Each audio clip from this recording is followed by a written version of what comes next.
On behalf of Greenwich International Film Festival, I'm Ginger Stickle, Executive Director, and I want to thank all of you for joining us for a special Q&A with the talented film directors of The Forger, Jews of the Wild West, The Man in the Basement, and Reckonings.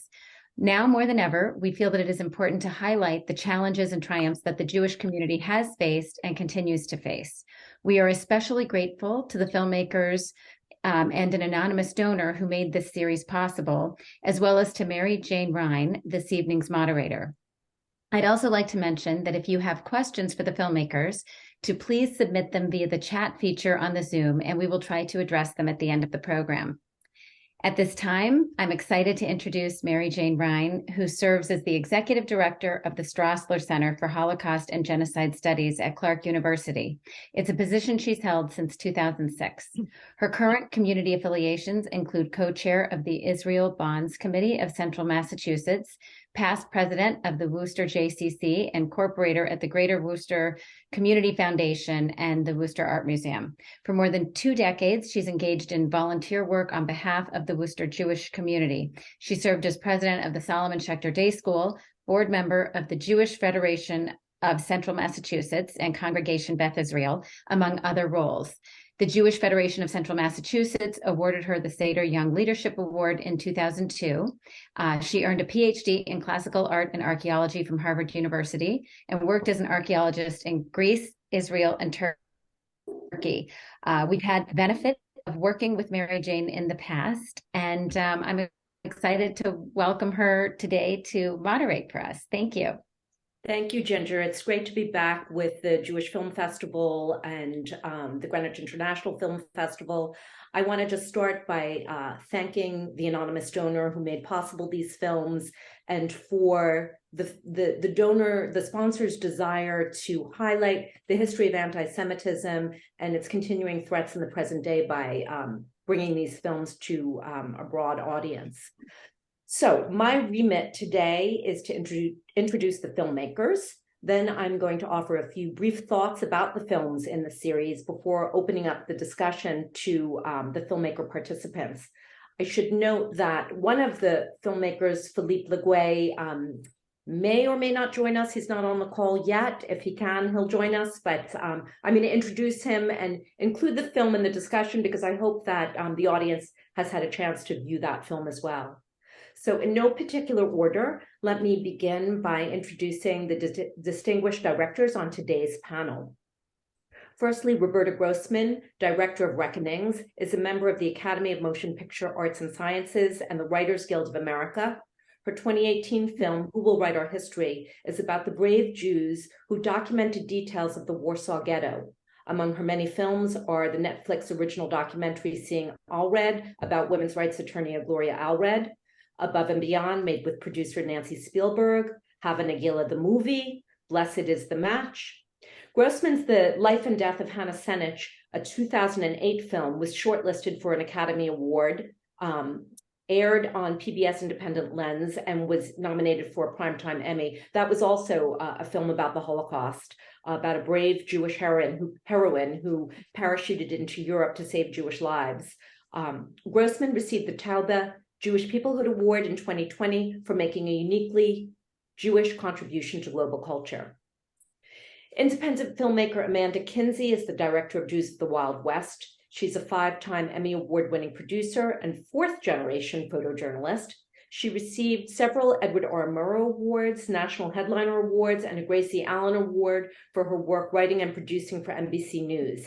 In 2010, she won an Emmy for her Today Show story, The Fighting Grossmans, about a Jewish-American family with 8 soldier sons in World War II.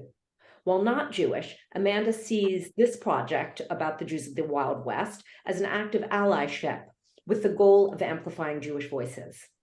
Having relocated from Brooklyn to Denver, her passion for the Wild West is personal. Her grandmother was born in Denver. Her great-grandparents ran a photography studio in Butte, Montana at the turn of the 19th century, and her great-great-grandfather owned a San Francisco saloon during the California Gold Rush. Maggie Peren, who wrote and directed The Forger, is an award-winning writer and director born in Heidelberg, Germany. After studying literature and psychology in Munich, she started writing her first screenplay, Forget America, when she was only 24 years old. In 2003, she received the German Film Award for Before the Fall, followed by numerous screenplays for which she won national and international awards. In 2011, she presented her second directorial work, The Color of the Ocean. The refugee drama celebrated its premiere in Toronto and was awarded several prizes worldwide. The thriller short film Nocebo from 2014 won the Student Oscar for Best Foreign Film, and The Forger is her most recent feature film. Philippe Guay, who co-wrote and directed The Man in the Basement, is a French screenwriter, film director, and occasional actor. He studied film at the French Institute for Advanced Film Studies and began his career as a screenwriter before directing his first feature film, Les Deux Fragonants, in 1989. He's known for his work on The Women in the Sixth Floor, which was well received at the French box office, and the César Award-nominated Bicycling with Molière from 2013. The Man in the Basement, recognized with the top prize at the UK Jewish Film Festival, is the latest addition to a filmography that includes more than 25 films. So welcome filmmakers, welcome audience, and I now will begin the discussion by talking about a few themes that I think help put these four films into conversation with one another. They're obviously four very different films, two documentaries, two feature films. And interestingly, they represent four very distinct time periods. One, Jewish migration to the Wild West, is set in the pre-war period. The Forger is a wartime story. Reckonings deals with the immediate post-war period. And The Man in the Basement addresses anti-Semitism and Holocaust denial in the present. So that, first of all, I found very interesting, the way that there's kind of a continuum where these films kind of pick up the story one after another. The stories are very different, and yet kind of as a group, they covered, this important 20th century and into the 21st century. And they all deal in some fashion with Jewish responses to persecution. And so I think they're very interesting to view them and how they kind of speak to one another. So as I said, I wanted to identify a couple of common themes that would help us to focus our conversation. And these are the themes that I came up with, and people should feel free if they, if there are other things that they see as kind of a common thread between these films, just comment on that in the chat if you wish, and I'll kind of try to weave that into the discussion. So the themes that I observed that kind of create a commonality between the films, one is Jewish agency in the face of oppression. Another is identity formation. Hiding is a key theme. Luck, perseverance, tensions between individual choices and community demands. And then Jews as outsiders who try to fit into the majority culture while maintaining, to varying degrees, tradition, family ties, and religion. So those are some of the things I observed. And again, I would love to hear from the filmmakers and from the audience if there are other themes that they see as connecting them. And I also wanted to observe that the films, they depict very vivid Jewish characters, and these are complex, fully human actors. And I think that it's important that they show Jews acting in ways that are correctives to stereotypes. That, when we talk about anti-Semitism, it's all about negative stereotypes, and stereotypes and anti-Semitism, any kind of racism really reduces individuals to, stereotypical features. And so these films do the opposite of that. They show fully realized, complex human actors who happen to be Jewish. For some of them, they are more Jewish in terms of their practice and self-presentation than others, but they're all fully human. And I think that's important. So I thought to begin the discussion, I'd start with a theme that I think is really important to all of the films, and that's the theme of hiding. So Chioma is hiding in the film The Forger. Literally, he's hiding, but he's also sometimes hiding in plain sight. And Fonzik from The Man in the Basement he's hiding in the basement, but also it's kind of a metaphor for hiding in history. The French hiding the history of complicity in the Holocaust, hiding anti-Semitic attitudes in the current day, so forth. Reckonings also describes something hidden, and that's negotiations. And finally, Jewish identities in the Wild West. You have Jewish figures who are hidden behind, the facade of the cowboy, like Bronco Billy. So I thought I'd start with that theme of hiding and ask you each to comment on how you see that as an important aspect of your films. Maybe Maggie, you could start. Well, I was lucky because Sioma was still alive when I started working on the project. So I could ask Sioma Schönhaus a lot of questions. And I think a story is divided in three parts. The first part is Sioma kind of refused to hide. He was just really going out in bright daylight, actually where the most Nazis were sitting, and was just sitting in the middle of them. This was stage one, more or less denial. And then even he looked like the Germans stereotyped themselves, It's for Sioma, he looked just the way every German would have liked to look, which I thought was really, really interesting. Showing the movie here in Germany, I realized how much the Germans are still really locked in the stereotype. A Jew has to be like with my color of hair. They have to be like very, very religious. I was sometimes really, really like, why is he not practicing? Why is there in the apartment? But Sioma was not very religious. So he was like, because he was not in the stereotypes, he was like hiding everywhere went. And then he realized in 1943 that this is not possible anymore.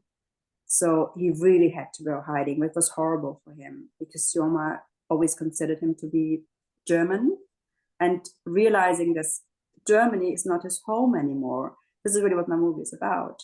Realizing that you have to hide in a place that you call motherland, I mean, it's his home. I mean, if you hide at the place where you feel most at home, this was probably the hardest part for him, realizing that he felt German, he felt like a Berlin boy, and then all of a sudden he had to literally hide in the worst spots. So this is like the last part when he's really hiding is when he gets highly traumatized.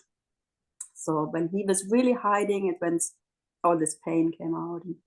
But for Sioma, hiding was the worst part of all because he was someone who really wanted to be around people. Thank you. Maybe Lindsay, you could pick up and speak a little bit about the theme of hiding in your film, how you see that playing out. I'm sorry?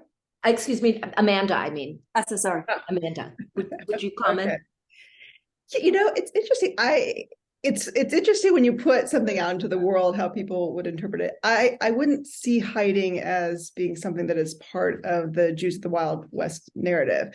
The film focuses on the period of roughly 1840 to 1920. So this is a period that obviously there are several waves of Jewish migration into the United States. First, you have the kind of Prussian Jews in the mid 1840s and 50s, and then later you have this very large influx of Eastern Europeans. That happens to coincide with what historians roughly define as the Wild West as well.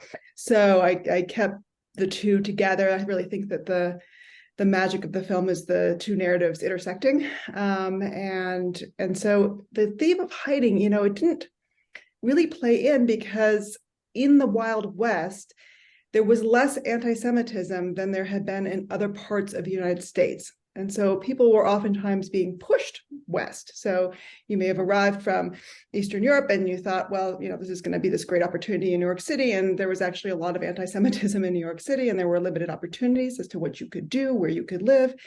And so the West offered a respite from that in many ways. And when people got to the West, there were not always a lot of other Jewish families in terms of creating community. It was often very difficult, as one of the people I interview says, of holding yourself and Jewish identity together, but people did. And that was what I found really remarkable. And I think the theme that really came through very much in the interviews when I first started and continued as I interview about, I think it's 21, 22 different people in the film, is this incredible Jewish pride that comes through and Jewish joy that comes through, and that as a form of resilience.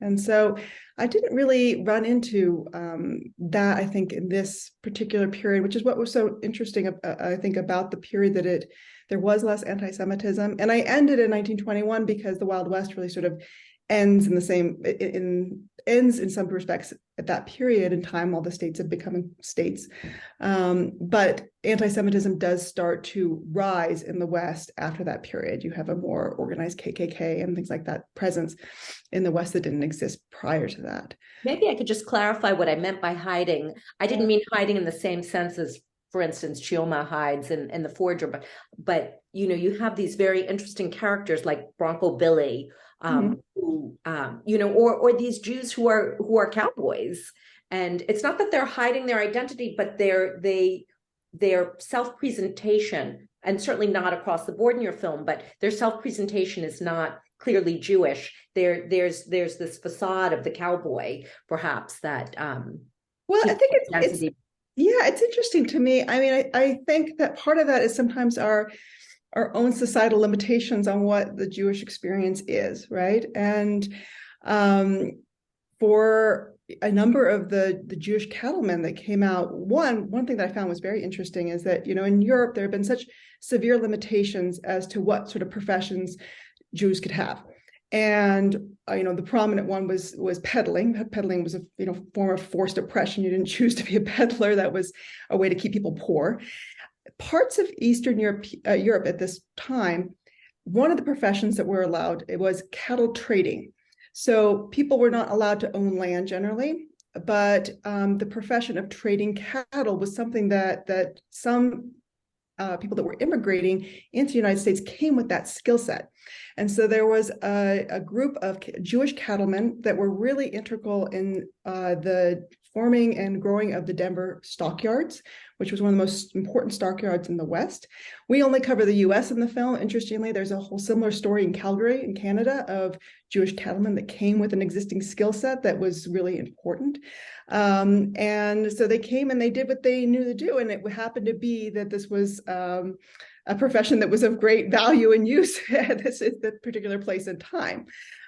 So I think that, if I interviewed several descendants of Jewish cowboys in the film, and for many of them, they came and they were Orthodox, and they set up Orthodox synagogues, and they were very proudly, openly Jewish. And there was one that we profiled in particular, Lazer Miller, who primarily spoke Yiddish, but was a very, very respected cattleman in Denver, was really iconic at the Denver stockyards for years. So I think that sometimes it's hard to just sort of shift our mindset as to what is possible and what people can do and who they are. And I think it's pretty remarkable, given how small some of the communities were throughout the West, how much Jewish identity really was maintained. And that certainly for multi-generations, families that I would come across and interview, that Jewish identity was incredibly important and something people were very, very proud of and very open about when they came out West.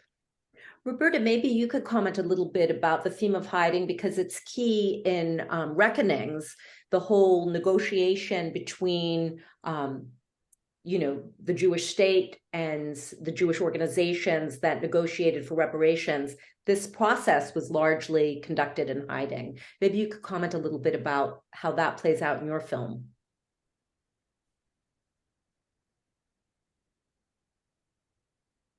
Now I can answer you. Now I'm unmuted.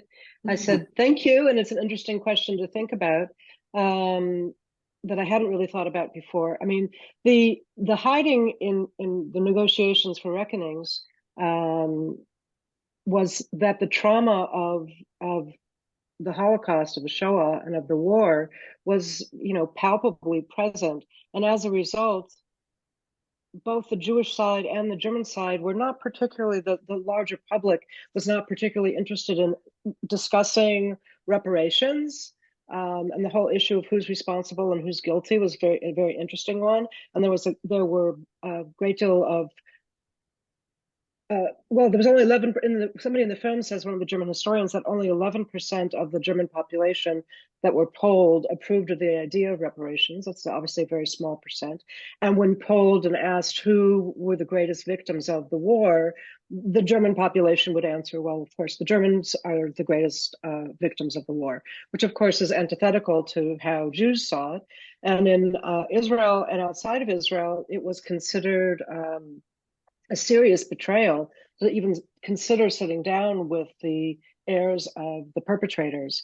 And this was seen as a way, there wasn't a great deal of trust for Germany or love for Germany. And obviously there was real politics involved, and that Germany needed to re-enter the world of the West, of civilized nations of the world, and making some kind of having some kind of a relationship with, or having some kind of reparations or reconciliation with Israel and the Jewish world was a key factor for Germany being able to say, this is a new Germany. So there was interest on both sides, and of course the survivors were desperate for help. They had nothing, they had no families, they had no homes, they had no resources.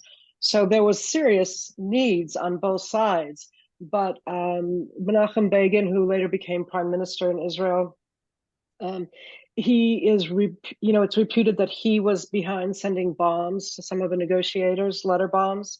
So, and there had been violence in Israel when the issue was being debated in the Israeli parliament, the Knesset. Right outside, there were violent demonstrations. So they had to have these negotiations in secret and on neutral territory. It ended up being in the Netherlands, because there was threats against anybody who participated. So I think this hiding, as you frame it, is a reflection of the ongoing trauma all the way around, and the ongoing difficulty of even considering holding a discussion across the table. And then in the middle of the table is the chasm of mass murder, of genocide, of perhaps the greatest crime ever committed. And so it was very, very difficult to get to the table. And there was a lot of opposition all the way around. Thank you. I should mention, by the way, that I really enjoyed the film in part because my organization, the Strassler Center for Holocaust and Genocide Studies, we are a PhD granting organization, institute, as part of Clark University, and we receive support from the Claims Conference every year. And so I want to acknowledge that because it's the Claims Conference, wants it to be acknowledged. They ask that it's the opposite of hiding today, is right. They really insist upon the public acknowledgement, and we are extremely grateful. And as you point out in the film, negotiations have been ongoing even up to very recently. They had been very close to running out of funds to support organizations and survivors. And the German government just last year came to a new agreement with the Claims Conference. So I want to be very upfront and say that we have been very fortunate in having the support of this wonderful organization. And so I learned a lot from your film. I learned a lot from all the films, but I did think it was important to point that out. Moving on to another theme that is obviously key to these films, identity. And so I wanted to talk about this issue of what does it mean to be Jewish at different moments in history. So for instance, in the Wild West, you have Jews, as Amanda pointed out, they're holding on to their identity despite being very far removed from other communities. And they're creating new communities so that they can maintain that identity in many cases. Obviously, in Reckonings, there's a struggle over whether to negotiate for reparations because of the debate over Jewish morality and justice. And in a sense, the film asks, what does it mean to be Jewish in the aftermath of the Holocaust? And then with regard to the forger, Chioma, I think Maggie pointed out, he didn't necessarily see himself as very Jewish, and you don't see Jewish iconography within the apartments. So what does it mean for him at this point in his life to be Jewish? And finally, in The Man in the Basement, Simon Sandberg, the architect, he minimizes his Jewish identity. He marries a Catholic. He kind of suppresses, in a way, the family's story of victimization during the Holocaust. So I wonder if you could each comment on this issue of identity and how you see it. Maybe we can start again with Maggie. Well, Syoma had Russian parents, and coming from Russia, this religious side was a bit distinguished in his family. Yes. I mean, Syoma even, when Syoma, he didn't talk about the fact that he was Jewish until he was 80 years old. He really started telling a story when he was old, and he didn't because he had an advertisement company, and he thought pointing out that he's Jewish would be like difficult. And like going through this journey with him, I have to say yes. I couldn't understand it when he told me about it at the beginning. But now, I mean, we have like really big issues here in Germany, you know? And like, I mean, first of all, I didn't get the movie financed, you know? I mean, it's like a survivor who had more than 200 people surviving, and I could not get this movie financed. And we have like film falls. I'm sorry, I'm just almost starting crying because, not because I'm pitying myself, because I was so angry. I mean, Syoma died. He really wanted to see the film on screen, and he called me all the time and said, "Maggie, how's the movie going?" I said, "Well, we didn't get this money and we didn't get that." I mean, the story is incredible. There are 3 Jewish people, Franz Kaufmann, Syoma Schönhaus, and Ludwig Lichtwitz, who helped surviving others. Like, and there are names. You know, if you go to a class in Germany and ask, "Do you know one Jewish person from the resistance?" And they don't know one name, not one. They know Sophie Scholl and they know the resistance from Germany, but they don't know one single Jewish name who resisted. And I don't get this movie financed. You know, I made this movie in the end for 3 million. And now and then when the critics came out, some of them were really incredibly, and they saw how wonderful the actors played, but some said, "Well, you can see they had no money." I said, "We can't be real. I mean, I'm reading in the papers that I don't have money, but you don't give me money for describing a human being, several human beings who have been outstanding in the way what they've been doing." We had a question from an audience member about to what extent the film strays from facts. How true are you to his story? Well, I did have to cut a little bit out. I had to shorten it. But I mean, Syoma has 4 sons, and 3 of them saw the movie, and they said it's his father. And it's really one by one the book. I mean, and but one, because I think it's a really important question when you talk about identity. In German films, we have certain narratives, and one is there's the good German saving the Jew. Like Syoma is someone who saved himself with other Jews, yeah. And I'm always asked, so are there Germans who helped Syoma? There was one, Helene Jacobs, and I had to cut her out, and they were so angry with me because this one German who helped Syoma survive. There was, I mean, I only have 2 hours, and there were so incredibly stories with him. And in Germany, I had constantly apologized for it, that the one German who helped him and not like surviving, but helped him a little bit, was not in the film. So the German identity is a narrative that there is the good German, I mean, but like Schindler, of course, yeah, who helped the Jew who is helpless and can't help himself. And this was for Syoma, it was heartbreaking. He really died with a broken heart. He died. He called me all the time and said, why don't you get the movie finance? I mean, Maggie, it's an incredible story. It's incredible. And I read it and everyone thinks it's incredible and it's a true story. And I said, I don't know, Syoma. I have no idea. I just don't know. Amanda, can we turn to you for a moment to comment on this issue of identity and what it means in your film? Yeah, and just sort of commenting also on Maggie's experience, which makes me angry to hear your experience.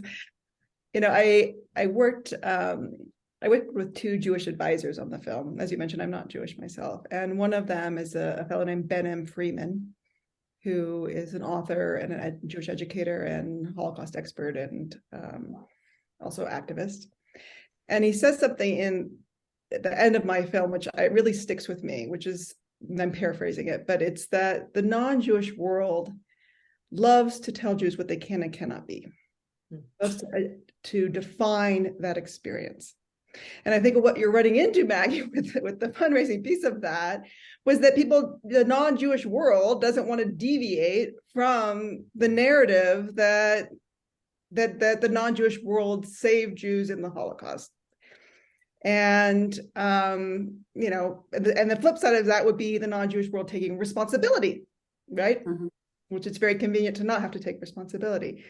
I think that it was interesting when I was fundraising for the films, I would get comments sometimes, well, this must be a very short film. Because people couldn't imagine that there had been a Jewish presence in the Wild West, and people couldn't imagine that there had been Jewish cowboys, or that there were, Jewish, entrepreneurs doing a really wide range of things, and ranchers, and I think that is largely the problem of the non-Jewish world. And I think that one of the most important aspects, I think, of standing up against anti-Semitism is to, as you mentioned, I feel amplifying Jewish voices, hearing from Jewish voices about their experiences, and having it be less defined by what the non-Jewish world has to say about that. Mm-hmm. And people don't always want to hear that. It's sometimes hard. I think you're trying to sort of move the needle, and I feel like I imagine what everyone here, why we do what we do, right? That's why you try to go tell stories. I feel very much that, a major piece of anti-Semitism is oftentimes in the attempted erasing of Jewish experiences and Jewish history, which is, in short, the marginalization of Jewish voices. And I think that there's a responsibility for storytellers today to try to figure out how do you get marginalized voices front and center. And so I think that's I imagine a common, not only theme sort of editorially for each of us, but I think a common theme of what you face when you're trying to tell stories that maybe counteract some of the tropes that are out there, and counteract some of the narratives that the non-Jewish world likes to sort of repeat over and over again. Roberta, can you comment on identity in your film? Yeah, the issues of identity in my film are different than the ones that the two of you talked about. When the negotiators from Israel and from the Jewish world, organized by the Claims Conference, came to the table to negotiate with the Germans about reparations, they expected to meet, the perpetrator. But so there was a lot of tension, a lot of fear about having those negotiations. But instead, they met their contemporaries. They basically met other people from Weimar Germany, from pre-Nazi Germany, because a lot of especially from Israel, the negotiators were German Jews who had gone to what was in Palestine before the war in the 30s, with the rise of Hitler. So they were not allowed, it had been decided to not speak German, the language of the perpetrator. They spoke English. But when these people realized, that everybody spoke German, at least the Israeli diplomats and of course, the German representatives, they began speaking in German. And one of the Israeli negotiators and one of the German negotiators realized they went to the same school. Literally were, schoolmates in Weimar. And that they had the same teacher and they had common friends. So this was a sort of, in terms of identity, that the identity of the Germans they were speaking with was not a Nazi identity. In fact, the two lead German negotiators had been, if not active resistors, they had been anti-Nazi people. And the Israelis who were negotiating were German Jews who hadn't left Germany because they didn't want to be Germans, as we all know. So that was very interesting for them to have to recalibrate who was across the table. And what did it mean that, to have all these fond feelings? I think that was an interesting reshuffling of identity that happened there. Thank you. Another theme, I'm going to group a couple of things together, and I think it's obvious how this plays out in some of these films, but agency, luck, and perseverance, I think, are things that you see throughout the films. And I'm just wondering if you could comment about how, in the face of powerlessness, the protagonists in these films exercise agency by pursuing opportunities. They save themselves, they flee oppression, they assert themselves, they seek success, they protect their family and their community. And these are all, related to issues of agency, luck, and perseverance. And perhaps each of you could respond to how that plays out with your protagonists, starting with you, Maggie. Well, if Juma hadn't been to art school, he wouldn't have ended up a forger. So this was like his lucky spot. And then he ended up in this forger circle and forged himself a military passport, which really helped him to survive. So he was really lucky. None of this would have happened. There was this one moment that he went this way and survived, and like he would have been dead by now. This was just so 100% luck. And Sioma always said this. He said, "It's luck. I was just so lucky. I mean, I found the right people," and he was very brave. I mean, Sioma is one of the bravest people I know, but he was also really, really lucky. Which also is extreme that everyone, because he's smiling so much, Sioma, he smiled a lot, and this was kind of a way to defend himself. But I had kind of to apologize that he was so brave. And they always pointed out how lucky he was. And I said, well, he was very lucky, but I think he was also really, really brave. He didn't survive because of his bravery, but he was still very brave. And I was constantly asked, but he was really lucky, don't you think? I said, yeah, he was really lucky. But because there was not the German saving him, he was the lucky one. So I was a bit sad, actually, as a filmmaker with my country, realizing that we are still stuck in such narratives in a way. Not all journalists said this. A lot of journalists were that so, but there's this narratives where you have to be in, like when Zuma was hiding, and in Berlin, when Berlin is not the Warsaw Ghetto, you have pictures in your head, for example, from the Warsaw Ghetto and the pianist. And they were saying, yes, but in the pianist, and said, listen, the pianist is in the east. It's not the capital of Germany. No, Jews were treated differently there. In the capital of Germany, the policemen carried the suitcases to the place where the deportation started. Now, when they're elderly people, they asked, do you want me to carry your suitcase? And when I said this, like in the press, they were, no, this didn't happen. I said, yeah, it did. And we can read about it.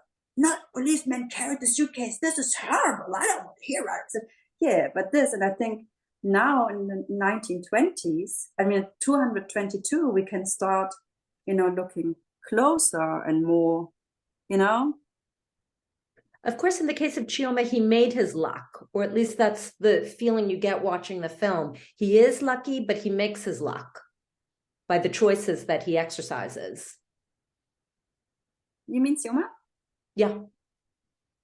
Yes, he is lucky, and he is brave enough to take his chances. Yeah. But see how careful I look for my words. It's like a blonde Jewish young man who doesn't need help from outside, from a good German. I thought this would not be a problem. I was really very I wonder how we stuck in the stories that we tell about the Holocaust. I'm always happy to hear if things get bigger, if we start looking at the bigger picture, like you say, like two on a different side of the table, and they realize they've been to the same school. This is beautiful. This is what life is. Can we turn to you to talk about these ideas of agency, luck, and perseverance? I think it comes across so strongly with the characters you profile in your film. Yes, I think you had to have a lot of guts to go out into the West at this time. What I find so fascinating about the Wild West period is you've got this diverse indigenous population that's there. You've got indigenous populations being pushed from the South and the East, West during this period. And then you have thousands upon thousands of people coming in from all over the world. And so there's this incredible diversity of the Wild West that we don't often talk about because we have such a narrow concept oftentimes of our American history. And I think because of sort of the narrative that's been repeated in Hollywood when it comes to the Wild West, we don't really think of all the different kinds of people that would come and be here. And so I think for everyone that ended up here, I mean, there was not a lot of infrastructure. And, one of the things that was sort of interesting, I kind of pick up in different points of different families' stories, but there is definitely a common, I would say, sort of narrative that oftentimes can be traced back to like a teenage male relative that came out as a peddler on foot. And they would get out to a small town in the West, and they would, have just enough of success as a peddler on foot to maybe open a general store, which did not take a lot to be able to do because rent was cheap and you could usually get things on credit. And they'd open up a general store. And one of the things I hadn't really thought about is how central and important those general stores were to small town life in the American West, because this is where people came to do business. It's where people came to socialize. And so oftentimes that little store would end up being also the first post office. A lot of the towns in the West, the first mayors would oftentimes be a Jewish merchant. I think sometimes whether they wanted to or not, but they were bringing people together in a really interesting way. Oftentimes the first fire departments, schools, libraries can be traced back to these Jewish families as well. And so I think there's a really profound, beautiful legacy of immigration that is part of that story, and that takes a lot of perseverance. And of course, there is a little bit of luck in all of that, And one of the people that we interviewed, one of the cowboys we interviewed, he talks about how his mother's family had come out, and then a lot of them went back to Europe, and they were all lost later in the Holocaust. So there's a piece of luck of just the fact that they stayed and they stuck it out, even when it wasn't, easy, and it was oftentimes very lonely. So yeah, I think there's a little bit of each of those things that comes into play, certainly, but you had to have a lot of guts to go out and do it. And I can't really imagine, but it's a certain type of personality for sure to create a success, I think, out in the West at that time period. Roberta, could you comment in terms of Reckonings? Obviously, after the tragedy of the Holocaust, these Jewish negotiators, they're not in full control, but they take some control into their hands to bring about a different future for Israel and the survivors. I think that one of the most interesting things is probably one of the driest things, which is the legal aspect of all of this, is that the Israeli negotiators and the negotiators from the Claims Conference, and I think the negotiators from the Claims Conference probably took the lead here, there had never been reparations paid by a government to individuals before in the whole history of the world. Of course, reparations, as one of the scholars says in the film, go back to, ancient times where the victors of a war would demand reparations from the losing party. But from a government to acknowledge crimes against individuals and give reparations to individuals, there was no precedent in international law. So that these negotiators not only had to go negotiate, but they had to first figure out on what basis these claims could be made in international law. So there's a great deal of agency there. And a great deal of imagination too.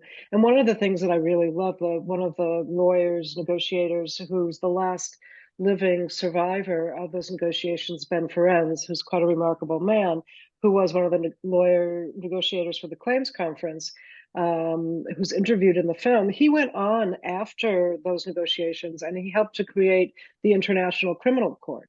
So he was really a visionary from beginning to end in terms of how can law be used to address crimes against humanity. He went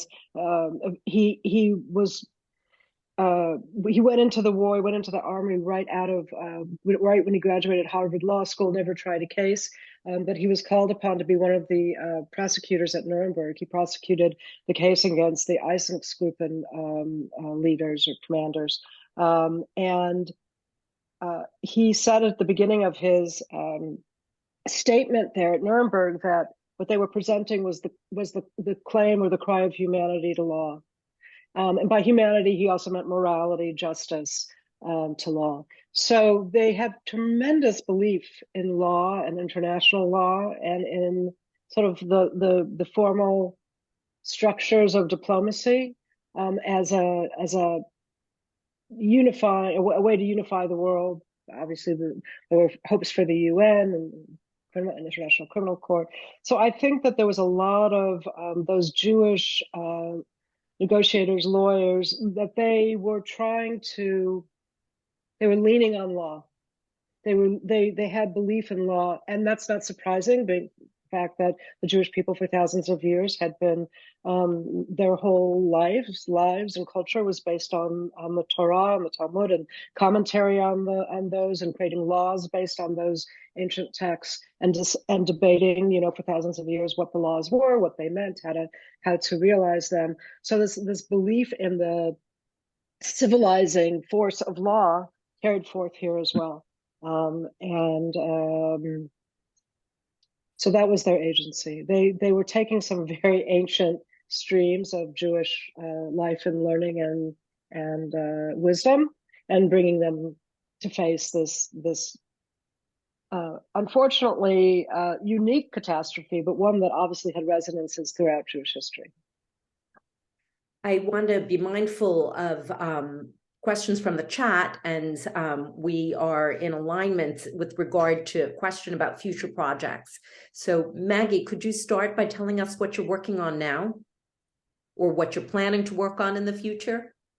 I'm adapting a novel. It's called The Bright Days, and it's really only female characters, which I enjoy a lot. And it's in the 60s and 70s, so after war in Germany. And I'm working on a love story between two base jumpers, really, because well, I have to make this short, but base jumpers, they either stop or they die, so they're more like the heroin addicts of nowadays. Just not heroin addicts don't have like Instagram accounts and show what they're doing, but base jumpers do, and you have Red Bull and they're sponsoring them. They even have a hospital here in Austria where the base jumpers get in when they're like severely hurt, and then they're out again and they're making the videos and they die. And I thought, this is crazy. I mean, it's like heroin addicts, but with this complete, and for me, I think every director has like his age where they like to explore, and I think the age I like to explore a lot is the beginning of the 20s. As you're not a teenager anymore, you have been like, it's not like a coming of age story, but at the beginning of 20s, you have like all the big pack on your back, the parents are still so important, and you have so much strength to do things. And so this is a love story I'm working on, and yes, those are the two main stories. Great. And Amanda, how about you? So I am just finally sort of getting to the end of this project, really. So the project premiered at the Atlanta Jewish Film Festival this time last year, and it'll go to streaming in March, and then it goes to PBS stations across the country in April. Getting it launched into the world, I oftentimes describe this sort of having like, I have two young children. It's sort of like my third young child. So I feel like we're finally getting it out there. And, people sometimes forget that piece of it is a full-time job in itself. So I'm going to take a little time, hopefully this spring and summer, and sort of think about what I want to do for the next project. But I've been very much focused on this and making sure that it gets out to the widest audience as possible. How about you, Roberta? Well, first of all, I love that you said that, Amanda, because I always think of filmmakers who don't work on the distribution of their films as people who are like leaving their child at the hospital door right after it's born. So I agree with you about that. Totally. I co-founded with Carolyn Labresco from Sundance, programmer for 20 years, an organization, a nonprofit called Jewish Story Partners. We're about a year and a half old, and we raise money and we give grants to documentary filmmakers with a Jewish story to tell. So all of you, when you have a documentary, feature-length documentary, please look up Jewish Story Partners. We're one of the only sources of funding. And I am doing films for a new museum that's going up in Lithuania called the Lost Shuttle Museum. That's a 3-year project. I'm about a year and a half into it. And I'm making films for all the galleries of that museum. And after that, I really don't know. Well, that sounds like a big project. It is a big project. 9/11 from the audience asked about films for Jews of the Wild West, Amanda. She wanted to know if there were stories or people that you had wanted to include but couldn't. And I think we could expand that question to each of the filmmakers. I mean, Maggie touched on a little bit, but maybe Amanda, you could tell us, were there stories that that you came across that you couldn't include, but maybe want to tell us a little bit now? Sure. A documentary film is interesting because you have these sort of multiple levels of a criteria that need to sort of be met in order for the story. I'm sorry, this is my children in the background. To be able to include it. So one is obviously, is there a compelling story there? Two, do you have someone that can tell that story? Three, what are the visuals that are going to be able to carry this story in the film? And that's like a high mark, because I would call on a lot of different stories that seemed like they had potential, and either the person that was the right person to tell it was, maybe no longer with us, or for whatever reason it wasn't available, or maybe there were no visuals for this, historical character, and you kind of run into a dead end in that sense. One thing I did wish I had in the film is there were a number of families that had gone into ranching, and I really wanted a current working ranch. And unfortunately, a lot of these just small independent ranches got either bought up by big ag kind of in the 80s or 90s, or the families, were able to transition into real estate or oil and gas. And so it was hard to find a working ranch. And I did find one that I thought we were going to be able to make it work. And unfortunately, there was a death in the family, and they just decided that it was too much to have us all show up. I don't know why it'd be too much for us to all show up and film in their lives. But I had really wanted to have a working ranch piece of it. One section I'm really proud of is we do a whole section at the Acoma Pueblo, and it's the only part of the film that's really kind of told from a non-Jewish perspective. It's told from the Acoma's perspective, and I loved having that one. It's about a Jewish merchant who started a store at the Acoma Pueblo in New Mexico, and also married into the Acoma. I would have loved to have had a few more stories that incorporated the kind of Jewish Native American connection, because it was actually not uncommon, as I found, for Jewish traders to speak multiple Native American languages. That was something actually I kind of came across multiple times, but I didn't find any stories beyond the Acoma Pueblo that were as well documented.